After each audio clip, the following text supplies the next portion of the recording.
नमस्ते। Osho Zen tarot के इस एपिसोड में हम आज बात कर रहे हैं द कार्ड ऑफ क्रिएटर की, और कार्ड ऑफ क्रिएटर को हम कंपेयर कर रहे हैं राइडर वेट के card the king of wands के साथ। तो क्रिएटर कार्ड में जाने से पहले बात करते हैं द किंग ऑफ वॉन्ड्स की। वॉन्ड्स जो है वो सिंबल है क्रिएटिविटी का, एनर्जी का, आपके एंथुजियाज्म का। तो जब हम किंग ऑफ वॉन्ड्स की बात कर रहे हैं तो किंग ऑफ वॉन्ड्स कुछ ऐसा है जो कि इस सब का एक पिलर है, जो कि इस सब की जो है एक हाइट है। किंग के हाथ में जो वॉन्ड है वो क्रिएटिविटी, विल और स्ट्रेंथ का सिंबल है। और ये किंग जो है जो भी अपने लिए मटेरियलाइज करना चाहता है वो मटेरियलाइज कर सकता है अपनी एनर्जी के बेसिस के ऊपर। किंग के पीछे जो है हम सिंबल देखते हैं लाइन्स का और साल्मेडोर्स का। लाइन्स जो है वो सिंबल है, वो रॉयल्टी का सिंबल है, स्ट्रेंथ का सिंबल है, और साल्मेडोर्स जो है वो ट्रांसफॉर्मेशन का सिंबल है और एक ऐसी एबिलिटी जो आपको खतरों से बचाती है।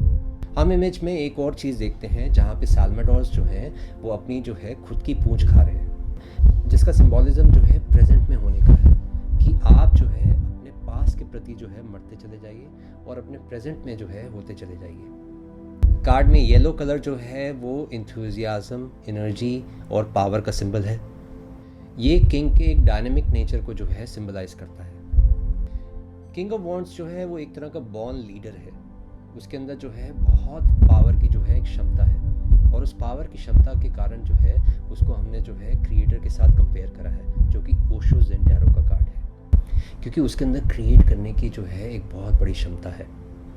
तो ये छोटी सी एक्सप्लेनेशन थी किंग ऑफ वॉन्ड्स की। अब हम बात करते हैं द कार्ड ऑफ क्रिएटर की। कार्ड ऑफ क्रिएटर में हम देखते हैं एक ज़ेन मास्टर जो है अपनी ऊर्जा का जो है उपयोग कर रहा है एक क्रिएटिविटी के प्रोसेस में। एक चीज़ को याद रखिए, जब भी आपके पास ऊर्जा है उसके जो है हमेशा आपके पास दो ऑप्शन हैं। या तो आप उसको क्रिएटिविटी की तरफ लेके जा सकते हैं या फिर उसको आप जो है डिस्ट्रक्शन की तरफ लेके जा सकते हैं। जीवन जो है आपको एक ब्लैंक कैनवस जो है आपके हाथ में देता है। क्या आप उसके ऊपर बनाते हैं वो आपके ऊपर मैटर करता है। और ऊर्जा जो है उसको जो है आप स्टेशनरी नहीं रख सकते, उसको जो है आप बंद करके जो है अपने अंदर नहीं रख सकते। उसका जो है कोई ना कोई उपयोग आपको करना ही पड़ेगा। अब क्या उपयोग करेंगे वो आपके ऊपर है। इसको जो है सही उपयोग करना है या गलत उपयोग करना है, ये चॉइस हमेशा आपके हाथ में है। और जैसे जैसे जो है आप अपने साथ जुड़ते हैं, अपने ध्यान की यात्रा में जो है गहरे जाते हैं, तो आप और ज़्यादा जो है क्रिएटिव होते चले जाते हैं, और ज़्यादा जो है उस क्रिएटर के साथ जुड़ना शुरू हो जाते हैं, बल्कि आप खुद क्रिएटर बनना शुरू हो जाते हैं कि आप अपनी क्रिएटिविटी की जो एनर्जी को जो है खुद को पहचानना शुरू कर देते हैं।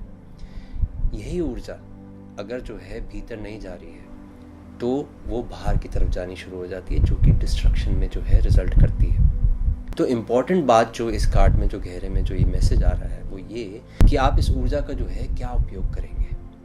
आपके अंदर एक क्रिएटर बैठा हुआ है, आपके अंदर जो है एक शक्ति है। इस शक्ति को जो है क्या दिशा देंगे आप, वो सारी की सारी बात जो है आपके ऊपर डिपेंड करती है। ये ऊर्जा अगर परमात्मा के साथ जुड़ जाए तो वो क्रिएटर हो जाती है, क्रिएटिव हो जाती है। यही ऊर्जा जो है अगर डिस्ट्रक्शन के साथ जुड़ जाए तो वो डेविल हो जाती है, वो नीचे की तरफ बहनी शुरू हो जाती है। तो इस ज़ेन मास्टर ने एक चीज़ सीख ली है, एक लाइफ का जो है एक सीक्रेट सीख लिया है। सीक्रेट कुछ ऐसा है कि जीवन जो है आपको हर क्षण जो है क्रिएट करने को बोलता है, और वो क्रिएटिविटी का प्रोसेस कुछ ऐसा है कि आप खुद को जो है जन्म दे रहे होते हैं उस प्रोसेस के अंदर, कि आप खुद को जो है एक नया व्यक्ति जो है अपने अंदर जो है क्रिएट कर रहे होते हैं।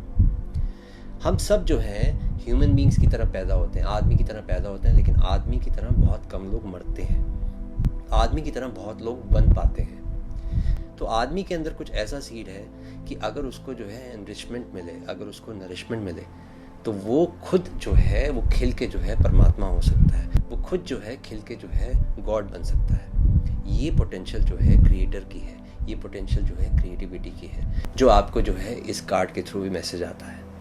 और गुरु ओशो का इसमें एक बहुत ब्यूटीफुल मैसेज है कि अब तक जो है हम समझते रहे कि क्रिएटर जो है हमारे बाहर है, कि गॉड जो है हमसे बाहर है, कि गॉड जो है बाहर से चीज़ें क्रिएट करता है। लेकिन अगर आप गहरे में जुड़ेंगे तो आप ये देखेंगे कि उसकी क्रिएटिविटी और क्रिएटर जो है दोनों अलग अलग नहीं है, वो दोनों एक ही है। आपको हर चीज़ में जब आपकी आँख गहरी हो जाती है तो आपको उसके हस्ताक्षर उसमें दिखते हैं, कि उसकी छाप जो है आपको जो है हर चीज़ में दिखनी शुरू हो जाती है।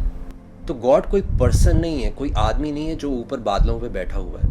गॉड कुछ ऐसा है कि वो एक तरह का कांस्टेंट प्रोसेस है, एक मेटामॉर्फोसिस है कि जो कि कॉन्स्टेंटली जो है इवॉल्व हो रहा है, जो कि कॉन्स्टेंटली जो है बढ़ रहा है। एक कांस्टेंट एवोल्यूशन है जो कि हर वक्त जो है एक्सपैंड होती जा रही है। भगवान बुद्ध जो है वो अक्सर जो है अपनी भाषा में बोलते थे कि वो ये नहीं बोलते थे कि पेड़ है, ये नदी है, वो बोलते थे पेड़ हो रहा है, नदी हो रही है, आदमी हो रहा है। और भाषा में जिस तरह से हम बोलते हैं, जब हम ये बोलते हैं कि पेड़ है, तो ऐसा लगता है कि एक चीज़ स्टेशनरी है, एक चीज़ रुकी हुई है। लेकिन बुद्ध के देखे हर चीज़ जो है ग्रो हो रही है, हर चीज़ जो है इवॉल्व हो रही है, हर चीज़ जो है परमात्मा की तरफ जो है बढ़ रही है। ये आँख जो है क्रिएटर की आँख है, और इसी आँख को जो है आपको रियलाइज़ करना है, जो कि आपके भीतर बैठी हुई है। जिसका क्या अर्थ हुआ कि हर चीज़ में जो चीज़ आप देखते हैं, पशु पक्षी आदमी, जो भी आपके आसपास दिखता है, उस सब में जो है परमात्मा छुपा हुआ है। अच्छा और बुरा जो है वो हमारी खुद की बनाई हुई चीज़ें हैं, लेकिन गहरे में अगर हम जो है उसकी आँख से देखें तो सबके अंदर वही बैठा हुआ है। तो उसकी आँख से देखें तो यहाँ पे जो है कुछ भी ईविल नहीं है, कुछ भी दुख नहीं है, ना यहाँ पे कुछ सुख है, ना यहाँ पे जो है कुछ हेवन है, ना यहाँ पे हेल है। हर चीज़ जो है एक देखने का एक पर्सपेक्टिव। इनफैक्ट जो डार्कनेस और लाइट जो है वो एक ही सिक्के के कॉइन है। अंधेरा और उजाला जो है वो एक ही सिक्के के पहलू हैं। हमारा मन क्या करता है, हमारा मन जो है चीज़ों को डिवाइड कर देता है दो के अंदर, उसके दो हिस्से कर देता है, और दो हिस्से करते ही जो है एक डुअलिटी क्रिएट हो जाती है, और जो कि रियलिटी से दूर हो जाती है। लेकिन रियलिटी कुछ ऐसी है कि दोनों चीज़ें इकट्ठे हैं। तो जब हम बात कर रहे हैं मृत्यु की, तो जीवन भी साथ में छुपा हुआ है। जब हम बात कर रहे हैं जीवन की, तो मृत्यु साथ साथ चलती है उसके। तो जिसको हम धर्म कह रहे हैं, वो धर्म कुछ ऐसा है, उसको समझने की बात है कि कैसे आपकी आँख जो है उस पूरे सत्य को देख पाए, उस पूरे गुरु को देख पाए, कि आप अपने भीतर के उस सत्य को जो है पूरी तरह से स्वीकार कर पाएँ, कि आप अपने भीतर के डेविल और सेंट दोनों को रियलाइज़ कर पाएँ। और पर्पस यही है कि कैसे जो है आप उस स्टेट में पहुंच जाओ जहाँ पे आपके जो है एक बैलेंस आपकी लाइफ में क्रिएट हो जाए, कि जहाँ पे कुछ भी ना अच्छा रहे ना बुरा रहे, कि जहाँ पे जो है सब चीज़ें जो है एक न्यूट्रल फॉर्म में हो गई हैं। और उस न्यूट्रल फॉर्म के अंदर जो है आपके अंदर एक आँख गहरी जो है उतरनी शुरू होती है, एक क्रिएटर की आँख जो है आपके अंदर आनी शुरू हो जाती है। ये कार्ड जो है उसी आँख की तरफ इशारा करता है, आपकी क्रिएटिविटी की तरफ इशारा करता है, आपको जो है उस सेल्फ रियलाइजेशन की तरफ जो है बढ़ने की तरफ कहता है। इसलिए भारत देश में जो है हमने फिलॉसफी के जो है दर्शन शास्त्र बोला। दर्शन यानी कि देखने की आँख। इसको किसी जो है शब्दों के साथ नहीं बांटा, इसको जो है सिंपली बोला कि अगर जिस दिन आपके पास वो आँख आ जाती है, उस दिन जिस दिन आपके अंदर दर्शन की कैपेसिटी आ जाती है कि दर्शन आप देख पाते हैं सत्य को, उस दिन जो है आप सत्य के साथ जुड़ पाते हैं। और गुरु ओशो ये भी बोलते हैं कि इस संसार में दो तरह के क्रिएटर हैं। एक क्रिएटर है जो बाहर जो है चीज़ें बनाता है, कि आपने एक पेंटिंग बनाई, कि आपने कुछ जो है क्रिएट करा अपनी लाइफ में, या फिर आपने कुछ संगीत बनाया, या आपने कोई कविता बनाई। अब ये एक ऐसी रचना है जो आपने बाहर करी, कि आप रचयिता और रचना जो है दोनों अलग अलग हो गए, कि आपकी क्रिएटिविटी और क्रिएटर जो है दोनों अलग अलग हो गए। लेकिन एक दूसरे तरह का क्रिएटर है जो कि अपने आप को क्रिएट करता है, जिसको जो है हम आध्यात्मिक यात्रा बोलते हैं। ये क्रिएटिविटी का प्रोसेस कुछ ऐसा है जिसके अंदर जो है आप खुद अपने आप को जन्म देते हैं, जिसमें जो है आप अपने क्रिएटर को जीते हैं। और होता क्या है उस प्रोसेस में जो है वो व्यक्ति जो है अपने ऊपर काम करना शुरू करता है, अपनी बीइंग के ऊपर काम करना शुरू करता है। जब हम इस क्रिएटिविटी की बात कर रहे हैं, ये क्रिएटिविटी कुछ ऐसी है कि आप जो है अपने पास के साथ जो है पूरी तरह से मुक्त हो रहे हैं, कि आपकी जो श्रृंखला है, जो पैटर्न है जो चला आ रहा है पीछे से, उससे मुक्त हो रहे हैं। और इस प्रोसेस को जो है हमने द्विज कहा, कि जिस दिन जो है आप अपने आप को जन्म दे पाते हैं, एक अपने आप को जो है एक नई बिगनिंग दे पाते हैं, तब जो है उस व्यक्ति को हमने द्विज बोला। इसलिए हर व्यक्ति जो है अपने अंदर एक तरह का यूनिक मास्टरपीस जो है कैरी करता है, कि आप अपने अंदर जो है वो हो सकते हो जो कोई नहीं हो सकता। हम अक्सर बोलते हैं कि हमें बुद्ध की तरह होना चाहिए, कृष्ण की तरह होना चाहिए, महावीर की तरह होना चाहिए, लेकिन हम ये भूल जाते हैं कि इस प्रोसेस के अंदर जो है आप अपने आप को खो देंगे। इस प्रोसेस में जो आप हो सकते थे वो आप खो जाएंगे, कि इस प्रोसेस में जो आप हो सकते थे उस पॉसिबिलिटी से जो है आप चूक जाएंगे। इस चीज़ को रियलाइज़ करना कि आपके भीतर का जो फूल है वो इतना यूनिक है। वो एक ऐसा फूल है जो अब तक नहीं खिला। वो एक ऐसा गीत है जो अब तक जो है किसी ने नहीं गाया।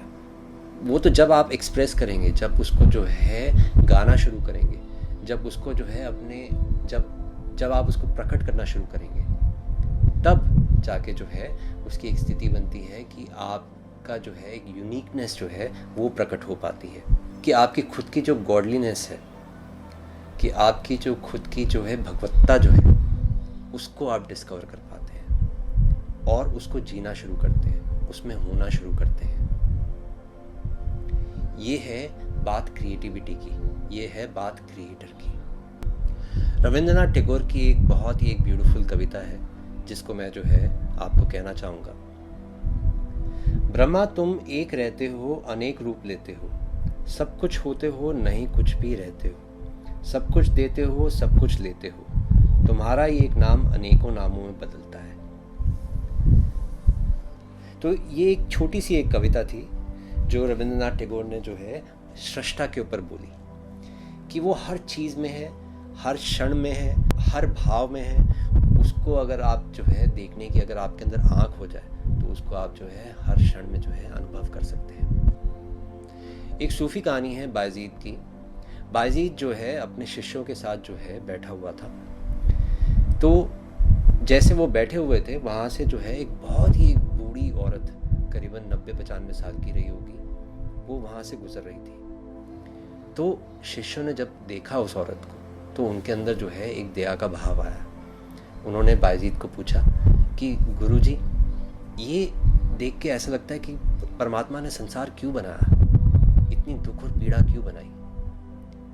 तो बायजीद ने जो है उस औरत को देखा, उसके बाद फिर उस शिष्य को देखा, फिर एक बात बोली, फिर शिष्य से बोले, देखते हो नहीं है इस औरत को, इतनी बूढ़ी होके भी जो है उसके अंदर जो है जिंदगी जो है दिखती है, उसकी आंखों में अभी भी जो है परमात्मा की झलक है। वो सिर्फ एक औरत नहीं है, उसके अंदर एक लाइफ है, उसके अंदर परमात्मा है। लेकिन शिष्य ने जो है इंसिस्ट किया, शिष्य ने कहा कि बट वाई, लेकिन ऐसा क्यों है, भगवान ने जो है इस औरत को क्यों बनाया, भगवान ने ये दुनिया क्यों बनाई। तो बायजीद ने उस शिष्य को बोला, तुम गलत प्रश्न पूछ रहे हो, तुम्हारा प्रश्न गलत है।